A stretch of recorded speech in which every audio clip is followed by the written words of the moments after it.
जय हिंद दोस्तों, कैसे हो आप लोग। आशा करता हूँ आप लोग अच्छे होंगे और मस्त होंगे।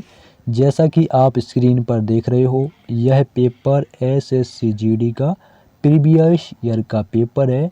यानी जो आपकी पिछली भर्तियाँ एसएससी जीडी की निकली हुई थी उसका यह पूरा आंसर की है। तो आज हम जीके जीएस के सेक्शन को या जीके जीएस के पार्ट को सॉल्व करने वाले हैं। ये आप साफ साफ देख लीजिए, part B general knowledge and general awareness. इसके अलावा भी कुछ प्रीवियस ईयर के पेपर मैं पहले ही सॉल्व करवाया हूँ। तो अगर आपने वो नहीं देखे हैं और देखना चाहते हैं तो वीडियो प्लेलिस्ट पर जाकर देख सकते हैं, चाहे वो आपका रीजनिंग हो, चाहे आपका हिंदी हो, चाहे जीके जीएस हो। ठीक है। और इसके अलावा सभी को पता है कि आपका 24 नवंबर को आपका एग्ज़ाम होने वाला है और आपका एग्ज़ाम डेट भी जारी हो चुका है। तो 20 फरवरी 2024 से आपके एग्ज़ाम होंगे। तो ज़्यादा टाइम नहीं बचा है, अभी से आप लग जाइए। जितना ज़्यादा प्रैक्टिस करोगे उतना आपके लिए बेस्ट रहेगा, ज़्यादा से ज़्यादा अंक हासिल होंगे। कई लोग पूछते हैं कट ऑफ कितने गई, कट ऑफ कितनी गई। तो दोस्त कट ऑफ बहुत ज़्यादा गई है, ठीक ना, कट ऑफ बहुत ज़्यादा गई है। तो कट ऑफ के चक्कर में ना पड़ो, ये दिमाग में बिठाओ कि हमको करना है क्या, टॉप टॉप करना है। चारों विषय में हम बराबर चाहिए मुझे, ठीक है। और आप चाहो तो रीजनिंग में बराबर ले सकते हो, हिंदी में बराबर कर सकते हो। मैथ कई कैंडिडेट को नहीं आता है तो 17-18 या 16-17-18 तो कर ही सकते हो, ठीक है। और अगर चाहो तो जीके जीएस में भी आप 17-18 कर सकते हो। कोई प्रीवियस कोई पेपर में ऐसा होता है कि कई प्रश्न ऐसे आ जाते हैं जो नहीं बनते हैं, और कई प्रीवियस ईयर में ऐसा होता है कि वो प्रश्न बन भी जाते हैं। तो 17-18 ऐसा कर सकते हो, 16 भी कर सकते हो, ऐसा कुछ नहीं। लेकिन मैथ, रीजनिंग और हिंदी, इन 3 सब्जेक्ट में आप ज़्यादा से ज़्यादा अंक ले सकते हो। तो दिमाग में यही बिठाओ कि हमें चारों विषयों में अच्छे अंक चाहिए। कट ऑफ तो छोड़ो, जब अच्छे अंक बिठाओगे टॉप करना है। अगर जब आप एसएससी जीडी के एग्ज़ाम में इतना नहीं करोगे तो फिर कैसे कर पाओगे बताओ। आप सोचो एसएससी जीडी एग्ज़ाम, आप रीजनिंग देखो तो बिल्कुल सरल लगती है। और अगर कैसा होता ना कि जैसे आप हाई स्कूल, देखो वीडियो लंबा हो रहा है वो छोड़ो, समझो। जैसे हाई स्कूल का आप एग्ज़ाम दे रहे हो यानी एसएससी जीडी का, ठीक है।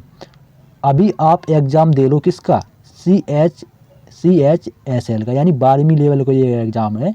ये आप एग्ज़ाम दे लो, इसके एग्ज़ाम ना दो, इसके जो प्रीवियस ईयर के पेपर आप लगा लो, तो फिर आपको एसएससी जीडी वाला क्या लगने लगा, सरल लगने लगेगा। सीधी सी बात है, अभी आपको कठिन लग रहा है कि बहुत कठिन प्रश्न पूछे जा रहे हैं, लेकिन जब आप CHSL का लगाओगे और या CGL का लगा लोगे तो आपका CHSL में भी CGL के प्रश्न डाल देते हैं और CGL में आपका और बड़े बड़े प्रश्न डाल देते हैं। तो ऐसा कुछ नहीं है, आप जितना ज़्यादा प्रैक्टिस करोगे और दिमाग में माइंड में बिठाओगे, जैसा माइंड में बिठाओगे वैसे ही चलना है। अगर माइंड में बिठा लिया करना है तो करना है, फिर क्या सोचना, फिर नौकरी करनी है भैया, ठीक है। और एक बार कांस्टेबल में सिलेक्ट हो गए, कांस्टेबल के बाद फिर आप डिपार्टमेंटल एग्जाम देकर प्रमोशन के चक्कर में मत पड़ना। डिपार्टमेंटल एग्जाम देकर कंपटीशन भी कम होगा, सीधा सब इंस्पेक्टर बन जाना, दरोगा बन जाना। दरोगे के बाद फिर कम वो दे देना डिपार्टमेंटल एग्जाम, असिस्टेंट कमांडेंट बन जाना, जो कि आपका स्टेट पुलिस में आप डीएसपी का पद होता है, सीओ सर्कल ऑफिसर का।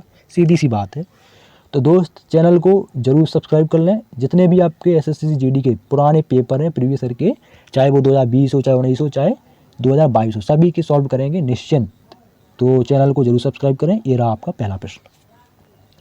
निम्नलिखित में से कौन सा तत्व अपने गुणों में क्षार धातुओं के साथ साथ हैलोजन की तरह व्यवहार करता है? तो कौन है वो है आपका हाइड्रोजन। कौन है?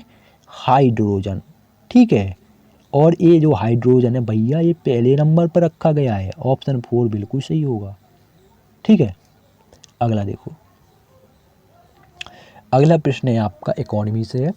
भारत में जनगणना के संबंध में एनपीआर का पूर्ण रूप क्या है? मतलब एनपीआर का फुल फॉर्म पूछा है, तो इसका फुल फॉर्म होता है नेशनल पॉपुलेशन रजिस्टर। क्या होता है? National population register. ऑप्शन 1 आपका बिल्कुल सही होगा, ठीक है। जनगणना में पूछा है तो अधिकतर आपका जो शब्द प्रयोग होगा वो पॉपुलेशन ही प्रयोग होगा, पीपल प्रयोग नहीं होगा, ठीक है। पॉपुलेशन प्रयोग होगा, क्योंकि जनगणना के बारे में बात करो तो ये 3-4 तो हो नहीं सकते अगर किसी को ना बने तो। रजिस्टर और रिकॉर्ड में थोड़ा पता ना हो तो थोड़ा कन्फ्यूज हो सकते हैं। तो ऑप्शन 1 बिल्कुल सही होगा। बढ़ते हैं अगले प्रश्न की ओर। अगला प्रश्न करंट अफेयर्स से है। निम्नलिखित में से किसने अक्टूबर 2022 में भारत के 2 दिवसीय पीएम किसान सम्मान सम्मेलन का उद्घाटन किया? तो किसने किया? प्रधानमंत्री नरेंद्र मोदी ने किया। ऑप्शन 2 बिल्कुल सही होगा। ठीक है, तो करंट अफेयर्स के 2-3 प्रश्न देखने को मिलेंगे, ज़्यादा नहीं मिलेंगे। 20 में से 2-3 प्रश्न तो काफ़ी, 20 में से 2-3 प्रश्न सही है, एवरेज। ठीक है, अगला प्रश्न, हर्षवर्धन और पुलकेशिन द्वितीय का युद्ध किस नदी के तट पर हुआ था? तो इस प्रश्न हिस्ट्री से, तो दोस्तों ये नर्मदा नदी के तट पर हुआ था। ऑप्शन 1 बिल्कुल सही होगा। ठीक है, और नर्मदा नदी ऐसी नदी है जो आपका डेल्टा नहीं बनाती है। क्या नहीं बनाती? डेल्टा। और ये प्रश्न और पूछा जाता है कि नर्मदा नदी का उद्गम स्थल कौन सा है? तो भैया ये अमरकंटक इसका उद्गम स्थल है। अमरकंटक की जो पहाड़ियाँ हैं वहाँ से आपकी नर्मदा नदी निकलती है और डेल्टा नहीं बनाती है, और शायद ये अरब सागर में गिरती है। ठीक है, ये प्रश्न भी पूछा जाता है कि नर्मदा नदी कहाँ पर गिरती है, कौन सा? अरब सागर। गंगा तो आपकी बंगाल का खाड़ी में गिरता है। अगला देखो, भारत में दूसरी बार एशियाई खेलों का आयोजन किस वर्ष किया गया था? तो किस वर्ष हुआ था? तो दूसरे एशियाई खेल 1982 में हुई थी। ऑप्शन 1 बिल्कुल सही होगा। ठीक, अगला प्रश्न, अगला प्रश्न है आपका, ये माइक्रो फाइनेंस वाला पिछले प्रीवियस में ही पूछा गया, ऋण के लिए पूछा गया था। इसमें देखो किस लिए, माइक्रो फाइनेंस एक डैश सेवा है। कैसी? वित्तीय सेवा है। ठीक है, कैसी? वित्तीय सेवा। ठीक है, ऑप्शन 3 बिल्कुल सही होगा। अगला प्रश्न करंट अफेयर्स से है, 8 अगस्त 2022 से प्रभावी राष्ट्रीय अवसंरचना वित्त पोषण एवं विकास बैंक के नए प्रबंध निदेशक कौन है? कौन है?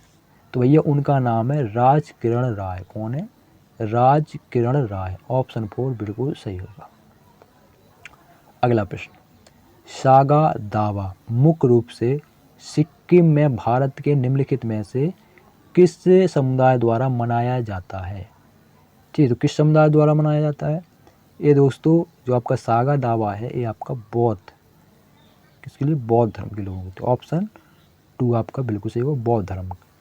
ऑप्शन 2 बिल्कुल सही। अगला देखो, अगला प्रश्न है आपका कला और संस्कृति से, 2018 में मणिपुर में संगीत नाटक अकादमी पुरस्कार किसने जीता? किसने जीता? तो दोस्तों वो है आपका अखम लक्ष्मी देवी। किसने? अखम लक्ष्मी देवी। ऑप्शन 4 बिल्कुल सही होगा। तो बढ़ते हैं अगले प्रश्न की ओर, और ध्यान रखना आपके ऐसे प्रश्न बहुत पूछे जाते हैं अवार्ड से रिलेटेड। अगला, भूकंप की तीव्रता मापने के लिए किसका प्रयोग किया जाता है? तो भूकंप की तीव्रता रिक्टर स्केल से, किसके? रिक्टर स्केल के द्वारा नापी जाती है। ठीक है, ऑप्शन 3 आपका बिल्कुल सही होगा। ये प्रश्न भी अब आपका बहुत बार पूछा गया। बिहू आपका 3 प्रकार का, और बिहू 3 प्रकार का, ठीक है, लोकप्रिय नृत्य है, और बिहू जो है वो आपका असम राज्य का है। ऑप्शन 3 बिल्कुल सही होगा। बहुत बार पूछा गया, बिहू निम्नलिखित में से किस राज्य का लोकप्रिय नृत्य है? तो भैया ये असम का है, और 3 प्रकार के नृत्य होता है। अगला देखो, पौधों में स्वतंत्र रूप से संगठित संवाहक नलियों के रूप में कितने पथ निर्मित होते हैं? कितने पथ होते हैं? 2 पथ निर्मित होते हैं, यू यू। अगला देखो, अगला प्रश्न इकोनॉमी से है, भारत में हरित क्रांति ने निम्नलिखित में से किसके उत्पादन में वृद्धि की? तो दोस्तों गेहूं के उत्पादन में वृद्धि की। हरित क्रांति के भारत में जनक कौन है? एम.एस. स्वामीनाथन है। कौन है? प्रश्न पूछा जाता है, बहुत इंपॉर्टेंट है, एम.एस. स्वामीनाथन। विश्व में कौन है? नॉर्मन बोरलॉग है। कौन है? नॉर्मन बोरलॉग है। अगला देखो, अगला प्रश्न पंचवर्षीय योजना से है। पंचवर्षीय योजना के प्रश्न पूछे गए हैं एसएससी जीडी में बहुत। 10वीं पंचवर्षीय योजना की अवधि क्या थी? तो क्या थी? वो है आपकी 2002 से 2007, 2007 से 2012 ये आपकी 11वीं, और 2012 से 2017 ये आपकी 12वीं थी। ठीक है, तो 10वीं पूछी है तो 2002 से 2007। पहली कब हुई थी? 1951 में हुई थी। अगला देखो, हिंदुस्तान सोशलिस्ट रिपब्लिकन एसोसिएशन, जिसे हम HSRA बोलते हैं, की स्थापना दिल्ली के डैश में हुई थी। कहाँ हुई थी? फिरोजशाह कोटला में हुई थी। कहाँ? फिरोजशाह कोटला। ऑप्शन 2 बिल्कुल सही होगा। अगला है, शॉट पुट में शॉट जो एक धातु की गेंद है, पुरुषों और महिलाओं के लिए पुरुषों और महिलाओं के लिए उसका वजन कितना किलोग्राम होता है। तो दोस्तों पुरुषों के लिए 7.26 किलोग्राम होता है और महिलाओं के लिए 4 किलोग्राम होता है। ऑप्शन 1 बिल्कुल सही होगा। अगला देखिए, अगला प्रश्न है यूपीएससी से, यूनियन पब्लिक सर्विस कमीशन के सदस्यों का कार्यकाल डैश होता है। कितना होता है? 6 वर्ष या 65 वर्ष की आयु, जो भी पहले हो, या तो 6 वर्ष का हो जाए या तो 65 वर्ष की आयु तक कर सकता है। ठीक है, 65 वर्ष से ज़्यादा होगा तो हट जाएगा। ऑप्शन 3 बिल्कुल सही होगा। अगला देखो, देश की रक्षा करने और आहन किए जाने पर राष्ट्र की सेवा के लिए तत्पर रहने का उल्लेख डैश के तहत किया गया है। तो किसके तहत? मूल कर्तव्यों के तहत किया गया है। ऑप्शन 1 बिल्कुल सही होगा। अगला देखो,